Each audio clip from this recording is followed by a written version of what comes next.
আসসালামু আলাইকুম সবাইকে। আশা করি সবাই ভালো আছো। তোমরা আমাদের ভিডিওর থাম্বনেইল দেখেই বুঝতে পারছো যে আমরা আজকে কোন বিষয় নিয়ে কথা বলতে যাচ্ছি। মূলত আমরা তোমাদের আজকে রসায়ন সাজেশন নিয়ে কথা বলতে যাচ্ছি যে আমাদের প্রথম ভিডিও অর্থাৎ আমরা যে বায়োলজির উপর সাজেশনমূলক একটা ভিডিও দিয়েছিলাম। সেখানে তোমাদের ধন্যবাদ, তোমরা আমাদের অনেক বেশি সাড়া দিয়েছো এবং অনেকেই বলছো যে ভাইয়া বাকি সাবজেক্টের ভিডিওগুলো দেওয়ার জন্য। তারই পরিপ্রেক্ষিতে আমরা ধরো যে তোমাদের জন্য রসায়নের সাজেশনের ব্যবস্থা করছি। এখানে আমরা তোমাদেরকে একদম চ্যাপ্টার ওয়াইজ, টপিক ওয়াইজ একদম ডিটেইলস বলে দিব এবং কোন টপিকটা বেশি করে পড়া লাগবে তা তোমাদের একদম ভালোভাবে বলে দেওয়া হবে। তারপর আমাদের ইয়ারলি অ্যানালাইসিস থাকবে। হ্যাঁ, মোটামুটি একটা ভালো সাজেশন দিতে পারবো আশা করি। আমাদের পুরো ভিডিওটা তোমরা দেখতে থাকো এবং আমি যেই টপিকগুলোর কথা তোমাদের বলবো, আমাদের স্লাইডে যে টপিকগুলোর কথা থাকবে, তোমরা সেগুলো একটু পড়াগুলো তোমাদের পড়ার সময় একটু সেই টপিকগুলো বেশি করে পড়বা। যেন ওইখান থেকে কোনো প্রশ্ন আসলে যেন মিস না হয়। হ্যাঁ, এবং সেখানে যদি কোনো মেমোরাইজিং টপিক থেকে তা আমাদের অনেক ভালোভাবে মেমোরাইজ করতে হবে। প্রথমে আমি তোমাদের যে কথাটা বলতে চাই, তাহলে আমাদের কেমিস্ট্রি প্রিপারেশনটা আসলে কিরকম হওয়া উচিত। আমাদের কেমিস্ট্রি ধরো যে তোমার থিওরি থেকে সাথে ম্যাথও থাকে। হ্যাঁ, কেমিস্ট্রিতে কিন্তু অবশ্যই ম্যাথমেটিক্যাল টার্ম আছে। আমরা যদি গত বছরের অ্যানালাইসিস বা বিভিন্ন বছরের প্রশ্ন দেখি, তাহলে আমাদের থিওরি থেকে প্রশ্ন আসে ধরো যে ৮০ থেকে ৮৫%, আর আমাদের এই ম্যাথ থেকে প্রশ্ন আসে ১৫ থেকে ২০%। অর্থাৎ আমরা যদি দেখি তাহলে এই কেমিস্ট্রি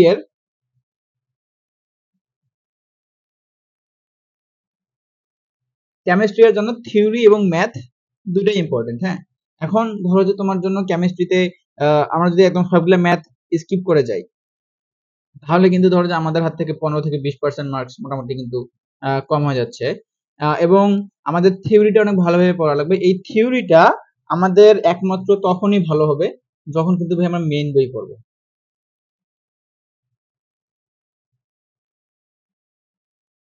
আমাদের যদি মেইন বুকটা ভালোভাবে পড়া না থাকে, তাহলে থিওরি ভালো হওয়ার সম্ভাবনা কিন্তু অনেকাংশেই কম। কারণ অনেকেই শুধুমাত্র দেখি যে শুধুমাত্র কোশ্চেন ব্যাংক বেসড প্রিপারেশন নেয়। কোশ্চেন ব্যাংক বেসড প্রিপারেশন নিতে গিয়ে তোমরা কিন্তু এই যে ম্যাথমেটিক্যাল টার্ম, হ্যাঁ, কোশ্চেন ব্যাংক বেসড প্রিপারেশন নিলে তোমরা ম্যাথমেটিক্যাল টার্ম কোশ্চেন ব্যাংক থেকে ধরো যে কমন পাইতে পারো, মানে ম্যাথের টাইপ কমন পাইতে পারো। কিন্তু থিওরি থেকে ভাইয়া তোমরা কমন পাবা ধরো যে কমন পাবা বড় জোর ৩, ৪ অথবা ৫টা, মানে একদম হুবহু কমন পাবা ৩, ৪ বা ৫টার মতো। কিন্তু তোমার তো ভাই বাকিগুলো পারা লাগবে। সেই বাকিগুলো পারার জন্য তোমার কোশ্চেন ব্যাংকের বাইরেও আমাদের মেইন বইটা অবশ্যই পড়তে হবে। এবং মেইন বই পড়ার সময় আমাদের যেটা মাথায় রাখা লাগবে, শুধুমাত্র আমরা কি বলবো ভাইয়া, শুধুমাত্র বলবো দাগানো লাইন।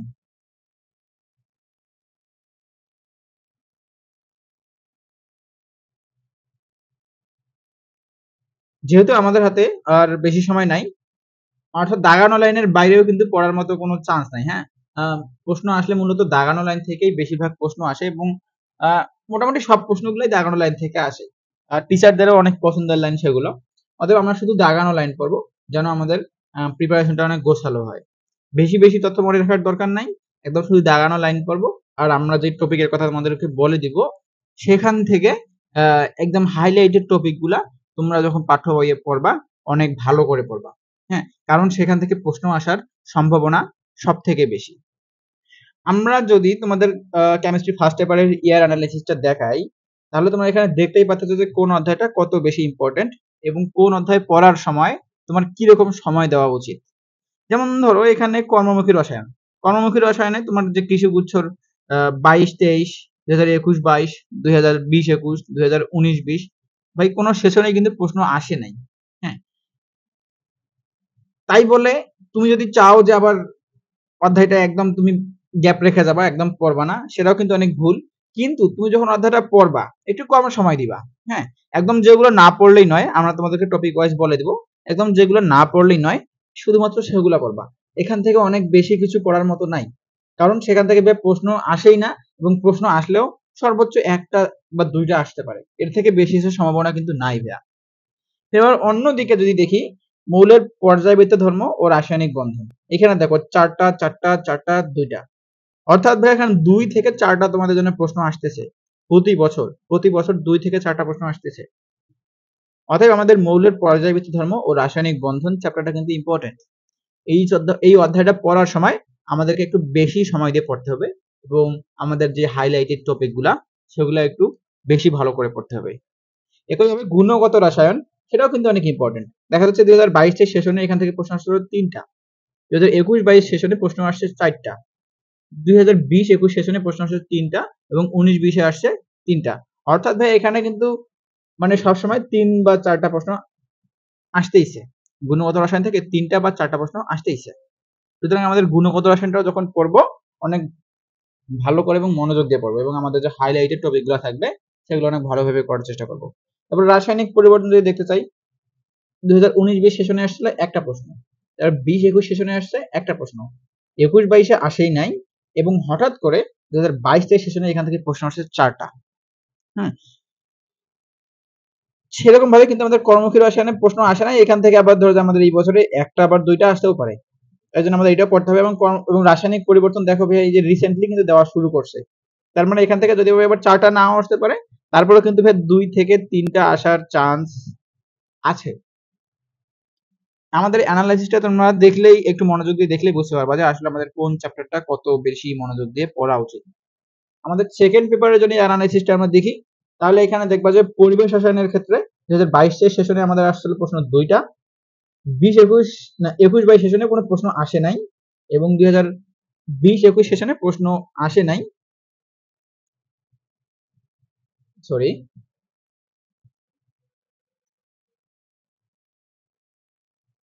তারপর 2021-22 সেশনেও কোনো প্রশ্ন আসে নাই, 2022 সেশনে প্রশ্ন আসছে 2টা।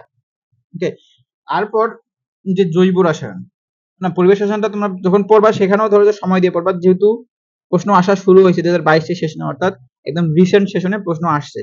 সুতরাং এবারও কিন্তু প্রশ্ন আসার সম্ভাবনা আছে। হ্যাঁ, এখান থেকে প্রশ্ন তুমি কমন পাবা ইনশাআল্লাহ 1, 2 অথবা 3টা। যেহেতু প্রশ্ন আমাদের হাতে নাই, আমরা কিন্তু বলতে পারতেছি না আসলে এক্স্যাক্টলি কোনটা হবে।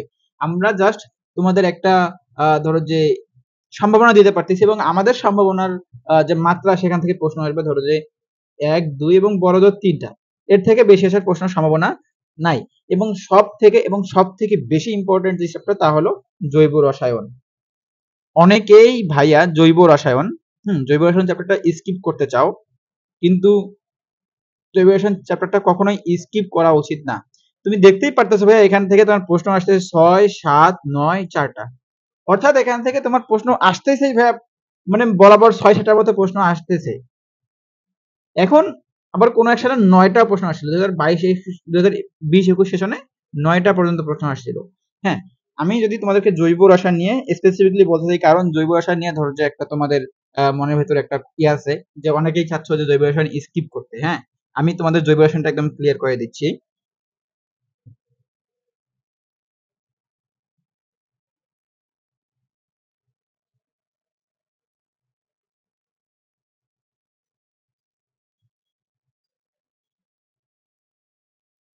জৈব রসায়ন, আমাদের ভাই জৈব রসায়ন থেকে প্রতি বছর প্রশ্ন আসতেছে ধরো যে মোটামুটি 7টার মতো।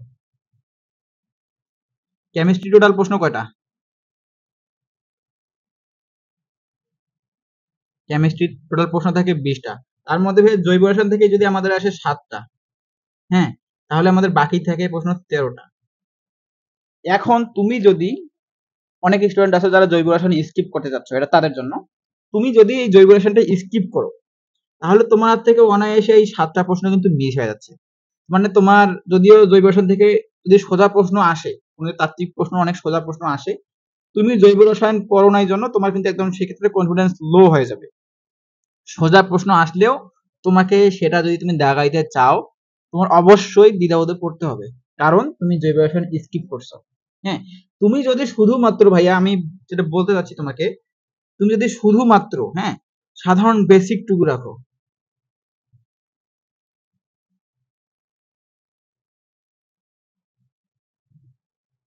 সাধারণ বেসিক অর্থাৎ জৈব রসায়ন যতটুকু না জানলেই নয়, সাধারণ জিনিসপাতিগুলো যদি তুমি জানো, সেখান থেকে কিন্তু তুমি 2 থেকে 3টা কমন ফেলতে পারবা আশা করি। সেখান থেকে তুমি 2 থেকে 3টা কমন ফেলতে পারবা। আর যদি তুমি একদম পুরোটাই জৈব রসায়ন একদম স্কিপ করো, তাহলে কিন্তু তুমি এই 2 থেকে 3টা প্রশ্ন পারতেছো না।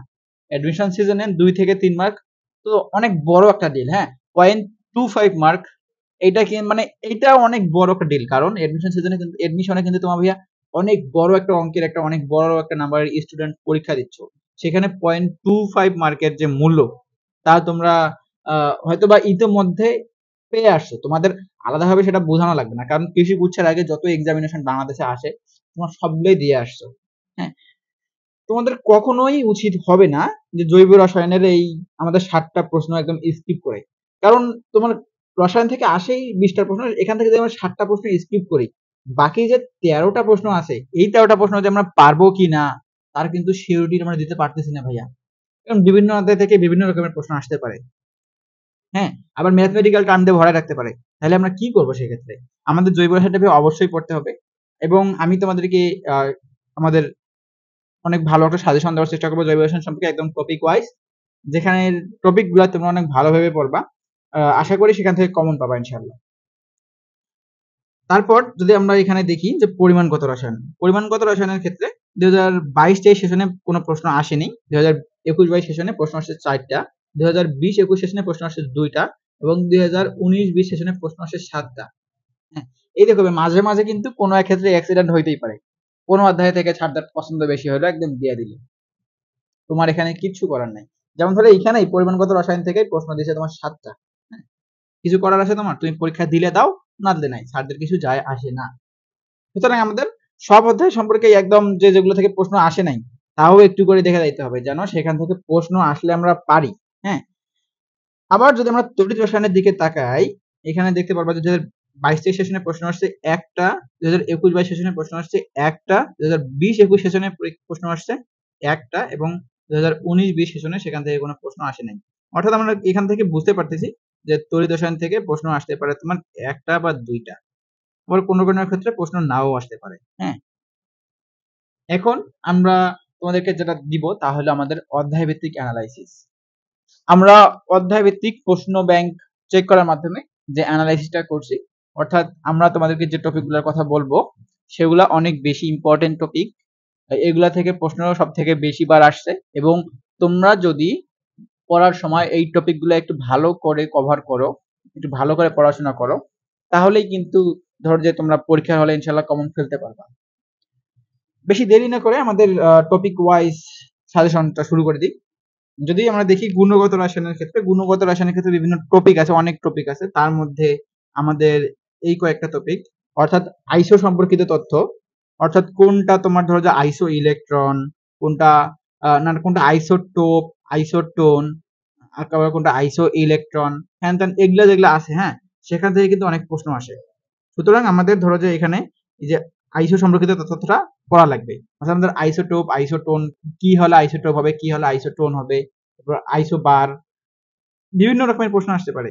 আইসোটা কিন্তু অনেক ইম্পর্টেন্ট, হ্যাঁ, এখান থেকে অনেক প্রশ্ন আসে। সুতরাং আমাদের এটা পড়তে হবে অনেক ভালো করে। তারপরে আসি ইলেকট্রন বিন্যাস। ইলেকট্রন বিন্যাস ছাড়া তো তোমার কেমিস্ট্রি করাই উচিত না, কিন্তু বিভিন্ন স্টুডেন্ট এই অ্যাডমিশন সিজনে এইসব ইলেকট্রন বিন্যাসটা পারে না। হ্যাঁ, মানে তাদের পড়াশোনার কি অবস্থা চিন্তা করো, তারা এখন পর্যন্ত এসে ইলেকট্রন বিন্যাস পারে না। কিন্তু এই ইলেকট্রন বিন্যাসটাই কিন্তু কেমিস্ট্রির বেসিক। এই ইলেকট্রন বিন্যাস না হলে তুমি তো বাকি কিছুই পারতেছো না। মানে বাকি যে মৌল যৌগ নিয়ে তোমার পড়াশোনা করতে হচ্ছে তা তো কিছুই পারতেছো না। সুতরাং ইলেকট্রন বিন্যাসটা অবশ্যই একদম মাস্ট, তোমাদের পড়াই লাগবে এবং সেখান থেকেও বিভিন্ন সময় বিভিন্ন রকমের প্রশ্ন আসে ইলেকট্রন বিন্যাসকেই বেস্ট করে। তারপর যে একদম মোস্ট ইম্পর্টেন্ট টপিক আমাদের হলো কোয়ান্টাম সংখ্যা। কোয়ান্টাম সংখ্যা, হ্যাঁ, বিভিন্ন রকমের কোয়ান্টাম সংখ্যা আছে, 4 রকমের কোয়ান্টাম সংখ্যা আছে।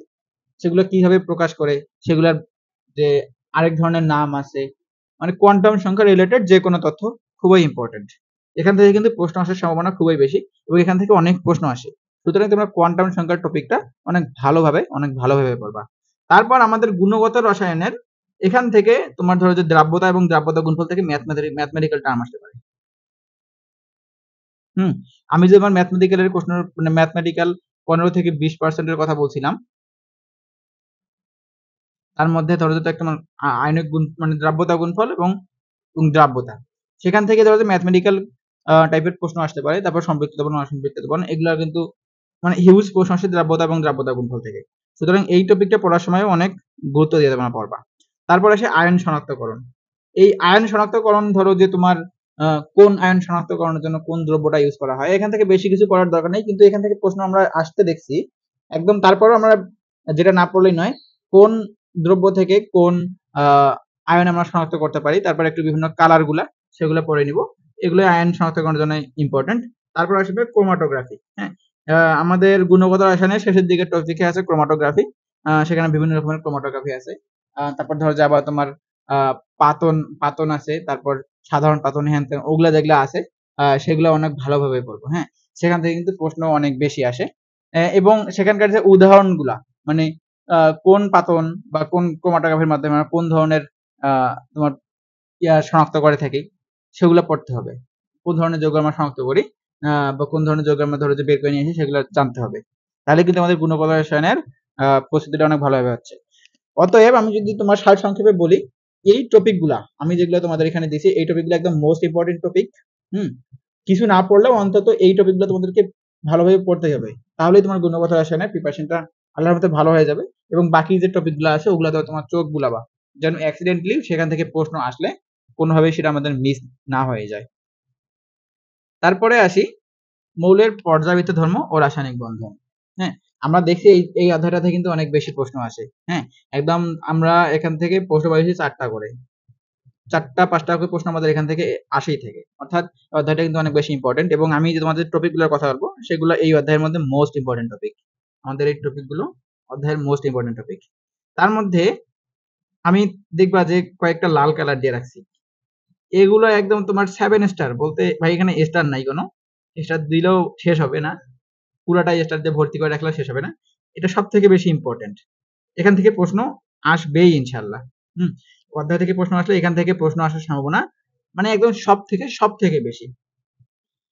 এই যে আমরা যদি দেখি বিভিন্ন মৌল এবং ব্লকের প্রচলিত নাম, বিভিন্ন মৌলের কোন নাম, যেমন ধরো দুষ্টু মৌল হাইড্রোজেন, আবার বিভিন্ন তোমার ব্লক ওয়াইজ যে নামগুলো আছে এই নামগুলা কোন ব্লকের কোন প্রচলিত নাম, বিভিন্ন ব্লকের বিভিন্ন নাম, যেমন তোমার গ্রুপ 17কে বিভিন্ন গ্রুপ 17কে আমরা হ্যালোজেন বলি, এরকম যে আরো যে অন্যান্য গ্রুপগুলা আছে সেগুলার যে নাম প্রচলিত নাম সেগুলো অনেক ইম্পর্টেন্ট। হ্যাঁ, টিচারদের অনেক পছন্দের একটা প্রশ্নের টপিক, এবং সেখান থেকে প্রশ্ন কিন্তু আসতেই আমরা দেখছি। সুতরাং আমরা বিভিন্ন মৌল এবং ব্লকের প্রচলিত নাম, বিভিন্ন মৌলের প্রচলিত নাম, তারপর বিভিন্ন ব্লকের প্রচলিত নাম, সেগুলো আমাদের একদম মুখস্থ ঠোঁটস্থ করে রাখা লাগবে। এবং তারপর যে আমার একদম রেড হাইলাইটেড টপিক, যেগুলার কোনো স্টার নাই, একদম আনলিমিটেড স্টার, আয়নিক শক্তি, ইলেকট্রন আসক্তি এবং তড়িৎ ঋণাত্মকতা, এই সম্পর্কে আমাদের একদম ক্লিয়ার কনসেপ্ট রাখা লাগবে। ক্লিয়ার কনসেপ্ট যেন এখান থেকে প্রশ্ন আসলে আমরা পারি। এখান থেকে প্রশ্ন আসবেই ভাইয়া ইনশাল্লাহ, এখান থেকে প্রশ্ন আসবেই, না আসার সম্ভাবনা একদম নাই বললেই চলে। সুতরাং আমরা আয়নিক শক্তি, ইলেকট্রন আসক্তি এবং তড়িৎ ঋণাত্মকতা এই 3টা টপিকের যে উদাহরণ,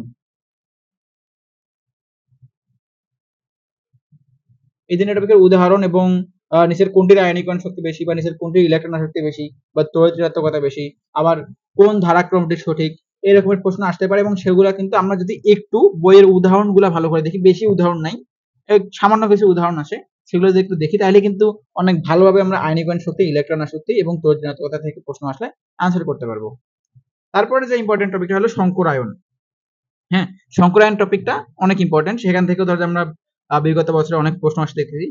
সংকরায়নটা তোমরা যখন পড়বা, সংকরায়ন পড়ার সময় ধরো যে সাধারণ সংকরায়নগুলো পড়বা এবং কোনটার আকৃতি কিরূপ, হ্যাঁ, কোন সংকরায়নের আকৃতি কিরূপ এটা অনেক ভালো করে পড়ার চেষ্টা করবা। তারপর আসছে তোমার সংকরায়নেরই বন্ধন কোণ। হ্যাঁ, যে কোন মৌলের সাথে কোন মৌলের সাথে অন্য কোন মৌলতে, অর্থাৎ মানে অ্যামোনিয়াতে বা কার্বন ডাই অক্সাইডে, অন্যান্যতে, তার পানিতে কোন বন্ধন কোন ধরো যে তোমার আছে, সেই বন্ধন কোনটা কিন্তু অনেক ইম্পর্টেন্ট। মানে টিচাররা এইখানে তোমার প্রশ্ন দেয় একদম এক কথার প্রশ্ন, এবং এখান থেকে প্রশ্ন আসলে তুমি যদি আনসার করতে না পারো ভাই, তুমি একটা ধরো যে কি বলি মানে মাথা মোটা হবা। কারণ একমাত্র কয়েকটা মাত্র তুমি বন্ধন কোন মনে রাখতে পারলেই সেখান থেকে প্রশ্নের উত্তর করতে পারবা, এবং তোমার প্রশ্নের উত্তর করতে কোনো সময়ও লাগবে না। শুধু দেখবা প্রশ্ন মনে আছে, তুমি প্রশ্ন পারতেছো, দামাদাম দাগায় দিবা, শেষ। তোমার একটা প্রশ্ন পড়ার জন্য থাকে 40 সেকেন্ড সময়, তোমার 5-6 সেকেন্ডে তুমি মানে একটা প্রশ্ন শেষ করে দিলা, তোমার এখানে 35 সেকেন্ড বাঁচতে থাকলো। এই টপিকগুলো যেখান থেকে আমরা অতি সহজে প্রশ্নের উত্তর করতে পারবো সেগুলো ভাই কখনোই আমাদের স্কিপ করা উচিত না। হ্যাঁ, এই বন্ধন কোনটা ঠিক সেরকম একটা ধরো যে তোমার টপিক।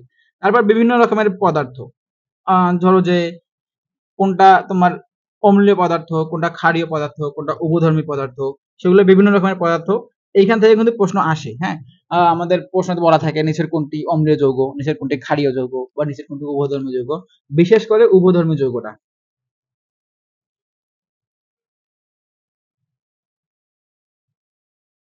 বিশেষ করে উভধর্মী যৌগ এখান থেকে প্রশ্ন সব থেকে বেশি আসে। কিন্তু তারপর আমাদের অম্লীয়, ক্ষারীয় এবং উভধর্মী এই কয়টা মনে রাখা লাগবে। শুধুমাত্র কিছু উদাহরণ আছে, সেগুলো মনে রাখলে আমাদের ধরো যে এই টপিকটা একদম কাভার হয়ে যাবে। আশা করছি বুঝতে পারতেছে আমার কথাগুলো। এবং পরবর্তীতে আমরা যদি দেখি রাসায়নিক পরিবর্তন, হ্যাঁ, রাসায়নিক পরিবর্তন থেকেও কিন্তু মোটামুটি লেভেলের প্রশ্ন আসছে। এবং এখানে বেশি কিছু তোমার টপিক পড়া লাগবে না। সব টপিক একটা প্রথমে তুমি দেখবা, কিন্তু আমার এই হাইলাইটেড টপিক গুলো একটু বেশি করে দেখার চেষ্টা করবা, একটু বেশি ভালো করে দেখার চেষ্টা করবা। হ্যাঁ, এখানকার মধ্যে প্রথম যে টপিকটা হলো পিএইচ সম্পর্কিত তথ্য। পিএইচ সম্পর্কিত তথ্য, হ্যাঁ, এখান থেকে কিন্তু অনেক বেশি প্রশ্ন আসে। আমাদের পিএইচ এর মান বের করতে বলে, যে কোনটার পিএইচ মান কিরকম। এটা কিন্তু অনেক টেকনিক আছে, তোমরা তোমার নিজেদের মতো করে টেকনিক দিয়ে তোমরা এই পিএইচটা শিখবা।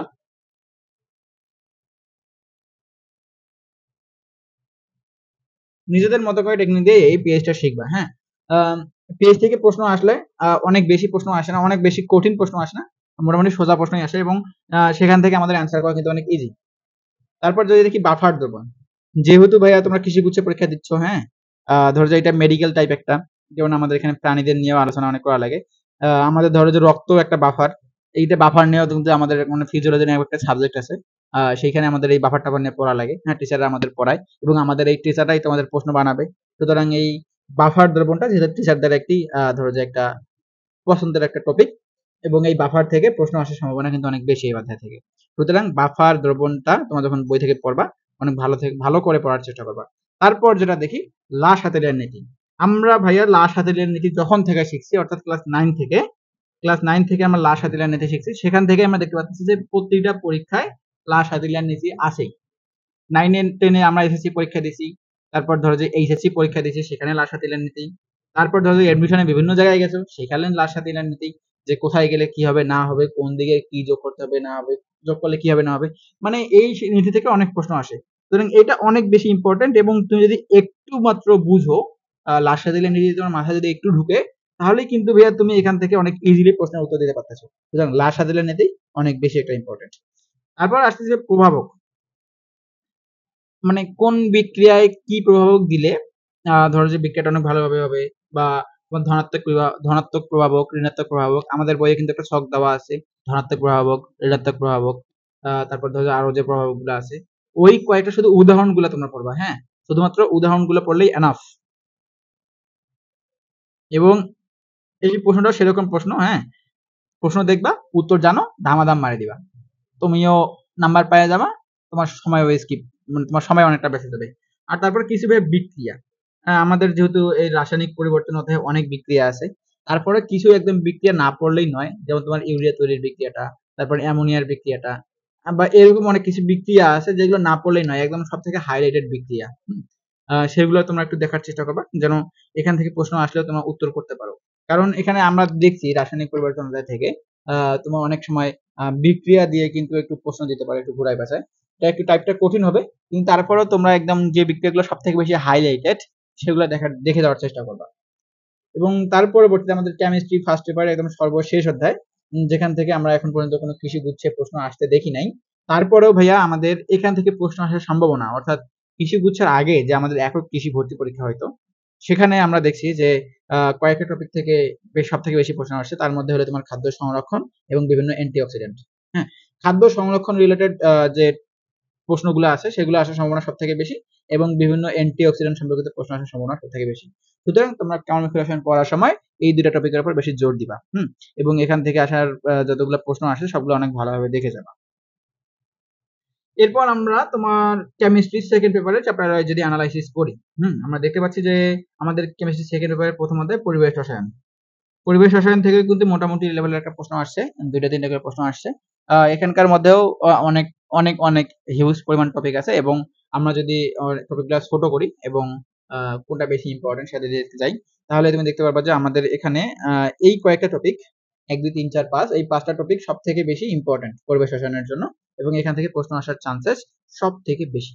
হ্যাঁ, তার মধ্যে যে প্রথম টপিকটা তা হলো আয়তন সম্পর্কিত বিভিন্ন গাণিতিক সমস্যা। হ্যাঁ, এখান থেকে গাণিতিক প্রশ্নগুলো আসবে।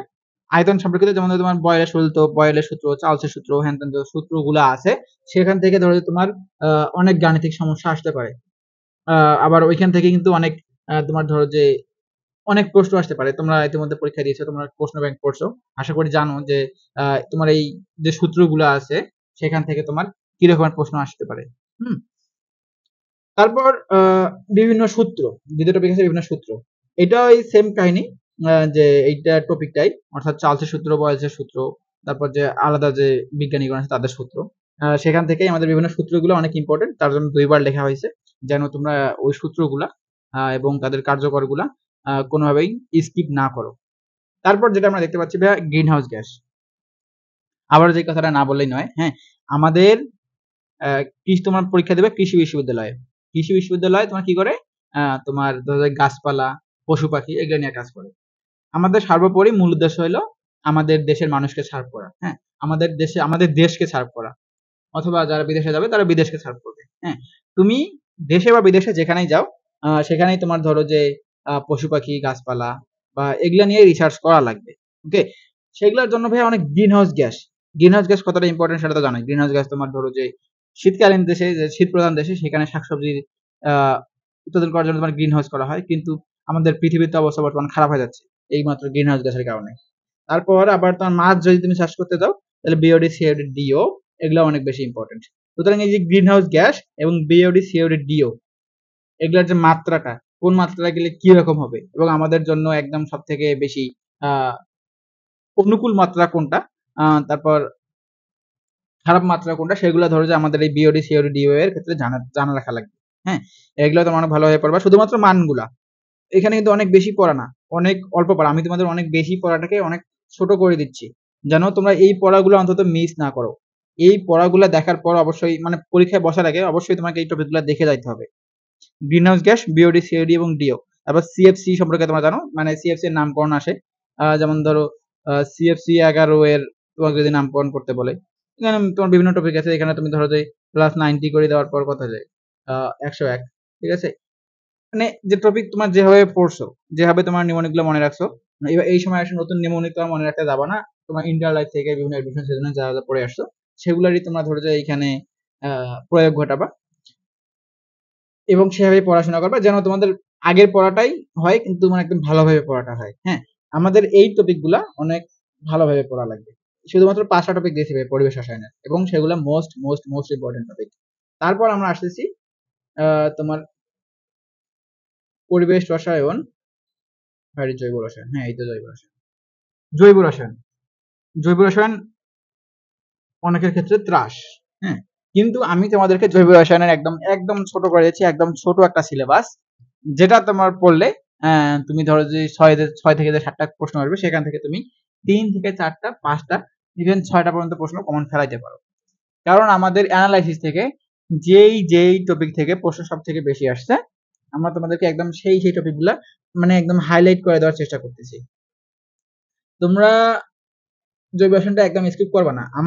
আমি যে টপিকগুলো তোমাদেরকে দেখাচ্ছি অন্তত সেই টপিকগুলো তোমরা একদম ভালোভাবে পড়ে যাবা। আশা করি এখান থেকেই প্রশ্ন আসবে সব থেকে বেশি। হ্যাঁ, তার মধ্যে আমাদের এখানে শুধু টপিক কয়টা আছে? 1, 2, 3, 4, 5, 6, 7। হ্যাঁ, তোমাদের 7টা টপিক আছে। হ্যাঁ, এইখানে তোমার এই 7টা টপিক একটু কষ্ট হইলেও ভাইয়া, একটু কষ্ট হইলেও করার চেষ্টা করো, কারণ জৈব রসায়ন থেকে প্রশ্ন কোনোবারও মিস হয় নাই। হ্যাঁ, এবারও মিস হবে না। সুতরাং আমরা যদি এখান থেকে একটু মাত্র ভালো প্রিপারেশন নেই, আমরা কিন্তু ভাইয়া অনেক মানে ভালো একটা মার্ক পাইতে পারি।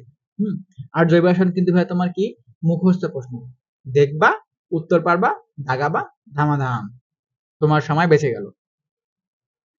আমরা এখন ইম্পর্টেন্ট টপিক নিয়ে আলোচনা করি। তাহলে প্রথম দিকের যে বেসিক গুলা, অর্থাৎ কার্বন নিয়ে আমাদের যে বেসিকটা প্রথম দিকে দেওয়া আছে সেটা অনেক ভালোভাবে পড়া লাগবে, এবং যদি বই খুললেই ওই টপিকটাই প্রথমে আসে, বই খুললেই টপিকটা প্রথমে আসে, তাই আমাদের সেটা অনেক ভালোভাবে পড়া লাগবে এবং টিচাররাও সেখান থেকে প্রশ্ন দিতে পছন্দ করে। তারপর আসতেছি সমানুতা। সমানুতা, কোন সমানুতার উদাহরণ কোনটা? হ্যাঁ, কোন সমানুতা থেকে কি তৈরি হতে পারে বা কোন সমানুতার উদাহরণ কোনটা, মানে এইটা অনেক বেশি ইম্পর্টেন্ট। সমানুতা থেকে কিন্তু আমরা বিগত বছরে অনেক অনেক অনেক বেশি প্রশ্ন আসতে দেখছি। সুতরাং সমানুতার উদাহরণগুলা তোমরা অনেক বেশি ভালো করে পড়ার চেষ্টা করবা। তারপর আসতে পারে বিভিন্ন সংকেত, অর্থাৎ বিভিন্ন যে তোমার যৌগ আছে, বিভিন্ন যৌগের বিভিন্ন যে নাম, আমরা বিভিন্ন যৌগকে বিভিন্ন নাম অনুযায়ী জানি এবং তাদের সংকেতগুলা। এখানে একটা জিনিস অ্যাড করি, বিভিন্ন সংকেত ও নাম, অর্থাৎ বিভিন্ন যৌগ আছে তাদের আমরা যে আলাদা নামে জানি সেগুলো আমাদের জানতে হবে এবং তাদের সংকেতটা যদি এবার অনেক বড় লেভেলের সংকেত হয় সেটা মনে রাখার দরকার নেই। ছোট ছোট যে সংকেতগুলো আছে যেমন তোমাদের নিশাদলের সংকেত বলে, তারপর যদি অন্যান্য ফিটকিরি সংকেত বলে, এগুলো কিন্তু তোমার পারা উচিত। হ্যাঁ, আবার তাদের যে বিকল্প নাম আছে সেইটার নাম যেমন তোমার নিশাদল বা কর্পূর, সরি, এগুলো আমাদের মাথায় রাখা লাগবে। আমাদের বিভিন্ন নামগুলা অর্থাৎ অল্টারনেটিভ যে নামগুলো আমরা শিখছি, হ্যাঁ, এখান থেকে জৈব রসায়ন থেকে এই টপিক অর্থাৎ বিভিন্ন সংকেত এবং নাম অল্টারনেটিভ নামগুলা সেখান থেকে অনেক বেশি প্রশ্ন এসেছে। এবং তারপর সবার যেটা মনের ভয়, আমাদের বিক্রিয়া রসায়নের অর্থাৎ জৈব রসায়নে কি আমাদের সবগুলা বিক্রিয়া পড়া লাগবে? ভাইয়া আমরাও তো মানুষ, হ্যাঁ, চাইলেই তুমি জৈব রসায়নের সবগুলা বিক্রিয়া মুখস্থ রাখতে পারবা না। ইভেন যারা বুয়েটে টপ করে তারাও হয়তো বা তোমার মানে তোমার সবগুলা জৈব রাসায়নিক বিক্রিয়া তারা মাথায় রাখতে পারে নাই। সুতরাং আমাদের পক্ষে সেটা সম্ভব না, কারণ ভাই আমরা তো মানুষ, হ্যাঁ, এবং আমাদের হাতে বেশি সময় নাই, তাই আমাদের একদম ভাইয়া থেকে পড়াশোনা করা লাগবে। সেই জন্য আমাদের শুধুমাত্র এখানে আমরা বলবো যে জৈব রসায়নের সব বিক্রিয়া পড়ার দরকার নাই, একমাত্র হাইলাইটেড বিভিন্ন বিক্রিয়া এবং যে নামধারী বিক্রিয়াগুলো যেমন ধরো উডস বিক্রিয়া, আরো তোমার বিক্রিয়া আছে, ওগুলা অনেক ভালোভাবে শুধুমাত্র নামগুলা এবং বিক্রিয়ার একটু আশেপাশের বেসিক সেগুলা তোমার ধরো যে মনে রাখা লাগবে। তাহলে কিন্তু ভাই আমাদের নামধারী বিক্রিয়া টপিকটা শেষ হয়ে যাচ্ছে। এবং তারপর আমাদের ধরো যে আরো অনেক অনেক অনেক অনেক টপিক আছে, সেগুলা মোটামুটি ইম্পর্টেন্ট, কিন্তু এখানকার মধ্যে ধরো যে অ্যালকোহল, অ্যাসিড এবং পলিমার তাদের মধ্যে সব থেকে বেশি ইম্পর্টেন্ট। সুতরাং আমরা যখন অ্যালকোহল পড়বো, অ্যাসিড পড়বো এবং পলিমার পড়বো, হ্যাঁ, এই পড়ার সময় আমরা একটু বেশি মনোযোগ দিব এবং এখানকার তথ্যগুলোর প্রতি একটু বেশিভাবে মনোযোগ দিয়ে পড়বো। আমি তোমাদেরকে এই জৈব রসায়ন অধ্যায়টা পড়ার তোমার একটা সিস্টেম বাতায় দেই, হ্যাঁ, তোমরা কিভাবে পড়ে এই জৈব রসায়ন থেকে বেশি নাম্বার পাবা। এটা একজন তোমাদের বড় ভাই হিসেবে, একজন টিচার হিসেবে, একজন ইনস্ট্রাক্টর হিসেবে আমি আমার দায়িত্ববোধ থেকেই বলছি, আমার একদম দায়িত্ব, আমার মনে হয় যেটা আমার দায়িত্ব তোমাদেরকে বলা, কারণ আমি যেভাবে পড়ছিলাম জৈব রসায়ন যেহেতু ভাই অনেক বড় একটা টপিক, অনেক বড় একটা অধ্যায়, এখানে মনে রাখা অনেক বেশি কঠিন, হ্যাঁ, কিন্তু এখান থেকে মার্ক তোলা কিন্তু ধরো যদি সোজা প্রশ্ন আসে মার্ক তোলা অনেক ইজি। তাই আমি তোমাদেরকে একটা ধরো যে শর্টকাট ওয়ে বাতায় দিচ্ছি যেন তোমরা জৈব রসায়ন অনেক ভালো করতে পারো। জৈব রসায়নে ভালো করার জন্য ভাই প্রথমে আমাদের কি করতে হবে? প্রথমে আমাদের কোশ্চেন ব্যাংক করতে হবে। একদম কোশ্চেন ব্যাংকের প্রশ্নগুলো একদম অনেক ভালো করে একদম মনোযোগ দিয়ে পড়তে হবে। যদি পারো ভাই তুমি মুখস্থ করো, যদি না পারো মুখস্থ করো, হ্যাঁ, জৈব রসায়নের প্রশ্নগুলা তোমরা মুখস্থ করো।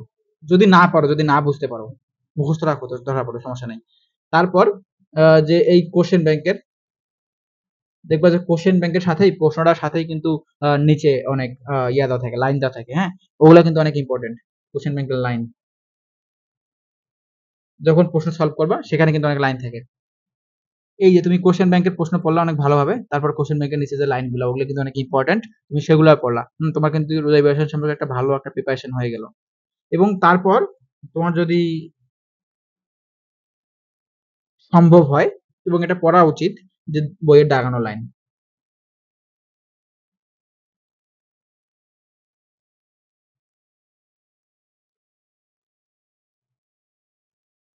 একমাত্র এই তিনটা কাজ করলেই কিন্তু তোমার ধরো রিভিশনটা তুমি নিতে পারতেছো।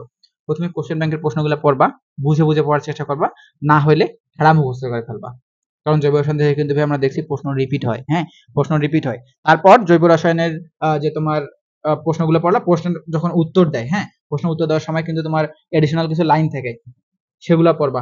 তারপর তোমার যদি কোনো সমস্যা না হয়, হ্যাঁ, তারপর যদি তোমার আরো পড়তে ইচ্ছা করে তুমি বইয়ের দাগানো লাইন পড়বা। বইয়ের দাগানো লাইন পড়লে তুমি সব থেকে বেশি অ্যাডভান্টেজ পাবা। কিন্তু এই দুইটা হলো তোমার মানে সেভিয়র।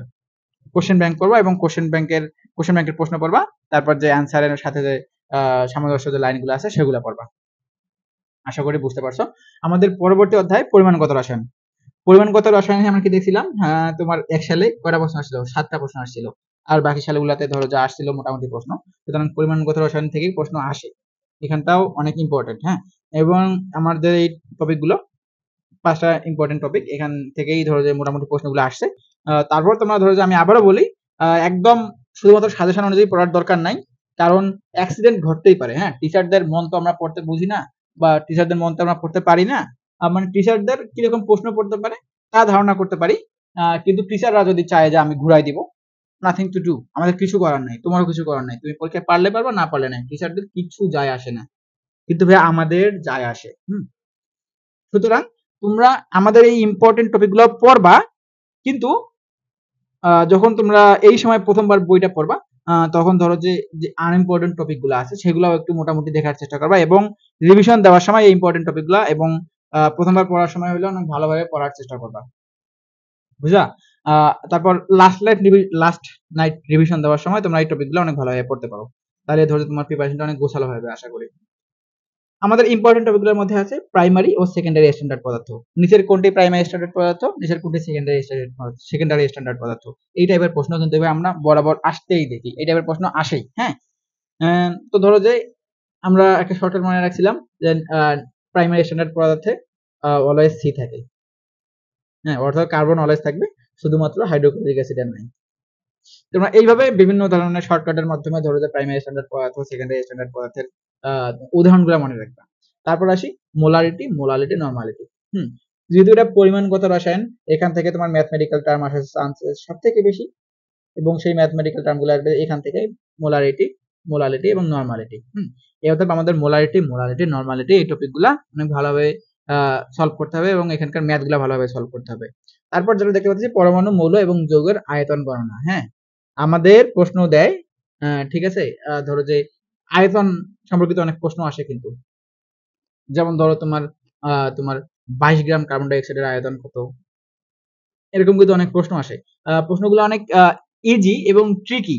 তুমি যদি ভাইয়া একটু মানে বেসিকটা তোমার জানা থাকে, প্রশ্নগুলোর ধরন তুমি যদি একটু আগে সলভ করে থাকো, তাহলে কিন্তু অনেক ইজিলি এই যে প্রশ্নগুলা পরমাণু, মৌল এবং যৌগের আয়তন গণনা, এগুলা তুমি অনেক ইজিলি সলভ করতে পারবা। সুতরাং এটা কিন্তু তোমরা একটু ভালোভাবে করার চেষ্টা করবে। তারপর সে জারণ সংখ্যা। হ্যাঁ, তোমার ধরো যে একটা যৌগ দেওয়া থাকবে, এবং যৌগে একটা তোমার একটা মৌল নির্দিষ্ট করা থাকবে, এই মৌলের জারণ সংখ্যা কত তোমার সেটা নির্ণয় করতে বলবে। হ্যাঁ, এটার জন্য তোমার ইলেকট্রন বিন্যাস জানা জরুরি। আমি তোমাকে আগেই বলছি যে ইলেকট্রন বিন্যাস আমাদের জানা শিখতে হবে। এই জারণ সংখ্যাটা আমরা মানে একদম হাতে কলমে করতে পারবো, অনেক ইজিলি করা যায় যদি তুমি ইলেকট্রন বিন্যাস জানতে পারো এবং তোমার কেমিস্ট্রি সম্পর্কে সাধারণ জ্ঞানটুকু থেকে থাকে। তারপর যেটা ইম্পর্টেন্ট টপিক হলো জারক বিজারক। এটা ভাইয়া তোমার মিস দেওয়ার কোনো অবকাশ নাই। হ্যাঁ, জারক বিজারক টপিকটা, জারক বিজারক থেকে প্রশ্ন আসেই, যে নিচের কোনটি জারক, নিচের কোনটি বিজারক। হ্যাঁ, এটা কিন্তু মানে অনেক কনফিউজ করে দেয়। তারপরেও তোমার জারক বিজারকটা অনেক ভালোভাবে পড়ার চেষ্টা করবা, উদাহরণগুলো অনেক অনেক বেশি করে মনে রাখবা। দরকার পড়লে শুধুমাত্র জারক বা শুধুমাত্র বিজারক, হ্যাঁ, এগুলার উদাহরণগুলো সব থেকে বেশি মনে রাখবে, এবং কিছু বিক্রিয়া দিয়ে ট্রাই করবা। আবার জিজ্ঞেস করে যেহেতু আমাদের নিচের বিক্রিয়ায় নিচের কোনটি জারক বা নিচের কোনটি বিজারক। এটার ক্ষেত্রে যেহেতু অনেক অনেক বিক্রিয়া আছে, এটার ক্ষেত্রে তোমাদের সেভের টেকনিক বাতায় দেয়। এটা হলো তোমার অনুশীলনের প্রশ্নগুলো, বুঝছো?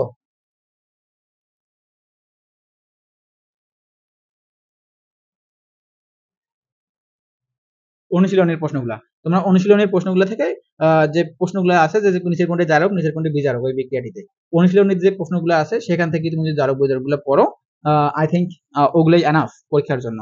হ্যাঁ, তারপর আসি তড়িৎ রসায়ন। তড়িৎ রসায়নে দেখতে পাচ্ছি, তড়িৎ রসায়ন থেকেও কিন্তু মোটামুটি প্রশ্ন আসছে, একটা একটা প্রশ্ন আসছে দেখছিলাম আমরা। সেখানকার মধ্যে যে সব থেকে বেশি ইম্পর্টেন্ট টপিকটা হলো আমাদের ই নট সেলের মান বের করা। আমরা ই নট সেলের মান, আমাদের বিভিন্ন টপিক আছে, মানে বিভিন্ন ছন্দ আমরা বিভিন্ন ভাবে মনে রাখছি। যেমন ধরো আমরা পড়ি যে ই নট সেল ছোট মান মাইনাস বড় মান, তারপর ই নট সেলের মান বিভিন্ন রকমের কি হইলে কি হবে না হবে, সেগুলো ধরো অনেক বেশি ইম্পর্টেন্ট। অর্থাৎ এই আমরা তড়িৎ রসায়নের মধ্যে এই টপিকটা থেকেই সব থেকে বেশি ম্যাথ আসছে, মানে সব থেকে বেশি প্রশ্ন আসছে, এবং ম্যাথমেটিক্যাল টাইপের। তোমরা একটু পড়লেই পারবা আশা করি, এটা তোমার সব থেকে বেশি মনোযোগ দিয়ে পড়বা। তারপর যেটা আমরা দেখি সক্রিয়তার সিরিজ। সক্রিয়তার সিরিজটা আমাদের একটু মুখস্থ রাখার চেষ্টা করা লাগবে। বিভিন্ন বিভিন্ন রকমের তোমার ছন্দ দিয়ে মনে রাখতে পারো। আমাদের বিভিন্ন রকমের ছন্দ আছে, আমিও ছন্দ দিয়ে মনে রাখছিলাম। তোমাদের যেভাবে সুযোগ হয় তোমার সেভাবে সক্রিয়তার সিরিজ মনে রাখবে, এবং এই সক্রিয়তার সিরিজ যদি মনে রাখতে পারো, তাহলে কিন্তু তুমি নিচের কোনটি অ্যানোড হবে বা নিচের কোনটি ক্যাথোড হবে এটা মনে রাখতে পারতেছো। মানে সক্রিয়তার সিরিজের উপরে গেলে নিচে গেলে কিভাবে অ্যানোড ক্যাথোড হয় সেটা তোমরা জানো হয়তো আশা করি। তারপর আসি ইলেকট্রোমোটিভ ফোর্সের মান বের করা। হ্যাঁ, ইলেকট্রোমোটিভ ফোর্সের মান বের করা, এইখানেও ধরো যে আমাদের এটা বের করতে শেখা লাগবে। কারণ ধরো যে এখান থেকে প্রশ্ন আসে, অনেকটাই প্রশ্ন আসে।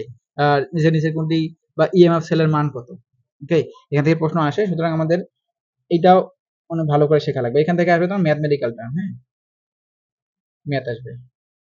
তারপর আসে তোমার সঞ্চিত ও দ্রবীভূত পদার্থের পরিমাণ। এটা একটু কঠিন, একটু ঝামেলার, এটা কঠিন কিন্তু ইম্পর্টেন্ট। কি করা ভাই, এখান থেকে আমরা দেখছি বিগত বছরগুলোতে এই সঞ্চিত এবং দ্রবীভূত পদার্থের পরিমাণ, সেখান থেকে প্রশ্ন আসতে আমরা দেখছি, যদি বা কঠিন একটু ইম্পর্টেন্ট। তারপরেও আমরা মানে আমাদের একদম পরীক্ষার হলে একদম এক্সাক্ট মানটা থাকা লাগবে না, হ্যাঁ, মানে একদম পয়েন্ট পয়েন্ট মেলা লাগবে না। তারপরেও যেন আমরা একটু ক্যালকুলেশনটা শিখে যাই, যেন ওই মানটা না হইলে ওই মানটার আশেপাশে যেই মানটা আমরা পাবো ওই মানের উপর ভিত্তি করে একদম আমরা উত্তরটা ভালোভাবে একটু দাগায় দিয়ে আসতে পারি। হুম, আমাদের ভাই প্রশ্ন একটু কঠিন প্রশ্ন থাকবে, একটু সহজ প্রশ্ন থাকবে, সেটা মিলেমিশে ধরো যে আমাদের প্রশ্নটা, হ্যাঁ, সবগুলো সহজ দিলে তো আর হয় না। এই কঠিন গুলা তুমি যদি একটু পারো না, তাহলে ধরো যে একটু অনেক বেশি আগায় যাবা। ভাই আমরা তোমাদের জন্য আজকে যে টপিক গুলা সিলেক্ট করছি, হ্যাঁ, সেটা অনেক অনেক বেশি ইম্পর্টেন্ট। তোমার পরীক্ষার জন্য এই টপিক গুলা অনেক ভালোভাবে দেখার চেষ্টা করবা।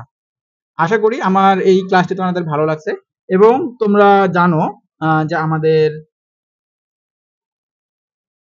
ইডুমেট ফ্যামিলি তোমাদের জন্য কৃষিগুচ্ছ সেভিয়ার,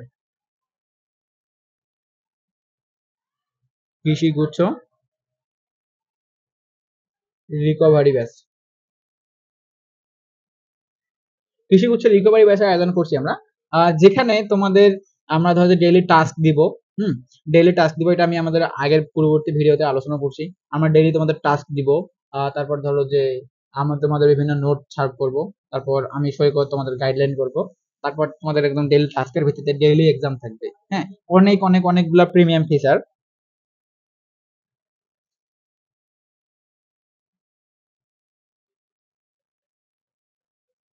অনেক প্রিমিয়াম ফিচার্স এর মাধ্যমে আমরা আমাদের ধরো যে আমাদের রিকভারি ব্যাচটা আমরা রাখবো। এবং তোমরা যেটা জানলে অবাক হবা, যে আমাদের এই ব্যাচটা একদম ফ্রি, একদম ফ্রি অফ কস্ট। এখানে তোমাদের পড়তে কোনো অর্থ লাগবে না, শুধুমাত্র যেটা লাগবে তা হলে তোমাদের ডেডিকেশন।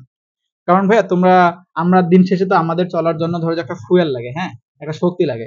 তোমরা যদি আমাদের পড়া, আমাদের সার্ভিসটাতে তোমরা ডেডিকেশন দেখাও, তাহলে ভাই আমরা শক্তি পাই, আমরাও কাজ করার একটা অনুপ্রেরণা পাই। সুতরাং আমাদের অনুপ্রেরণা দিতে হলেও তোমাদের যেটা লাগবে তাহলে ডেডিকেশন, এবং তোমাদের এই সময়টা অনেক বেশি পড়াশোনা করা উচিত। আবার অনেকে বলতেছে যে ভাই আপনারা ক্লাস নেবেন কিনা, আমি যেটা বলি ভাইয়া তা হলো আমরা কিন্তু চাইলেই ক্লাস নিতে পারবো, কিন্তু আমরা তোমাদের এই সময় ক্লাস নিব না, কারণ এই সময়টা তোমাদের যা দরকার সব থেকে বেশি দরকার, এবং বাস্তবিকভাবে সব থেকে বেশি যেটা দরকার, কারণ ভাই আমরা চাই তোমরা সবাই চান্স পাও, হ্যাঁ, তোমরা সবাই চান্স পাও। বাস্তবিকভাবে তোমাদের যেটা বেশি দরকার তা হলো নিজে নিজে পড়া এবং প্র্যাকটিস করা। হুম, আমরা তোমাদের সেইটাই ব্যবস্থা করে দিচ্ছি আমাদের এই কৃষিগুচ্ছ রিকভারি ব্যাচে। সেখানে ভাই আমরা তোমাদেরকে ডেইলি টাস্ক দিব, হ্যাঁ, এবং তোমাদের কাছ থেকে আমরা টাস্কটা নিব, তারপর আবার সেটার ভিত্তিতেই তোমাদের পরীক্ষা নিব। অর্থাৎ তোমার পড়াশোনার সাথে কানেক্টেড রাখার জন্য যা যা করা লাগে ভাই আমরা সবকিছুই করব, এবং সেটা একদম ফ্রি অফ কস্ট এবং ফ্রি। ওকে, আশা করছি তোমরা আমাদের সাথে কন্টিনিউ করবা, এবং আমার পরবর্তীতে আরো বিভিন্ন সাবজেক্টের সাজেশন ভিডিও আসবে, সেগুলো অনেক ভালোভাবে দেখার চেষ্টা করবা। সবার জন্য শুভকামনা। আসসালামু আলাইকুম।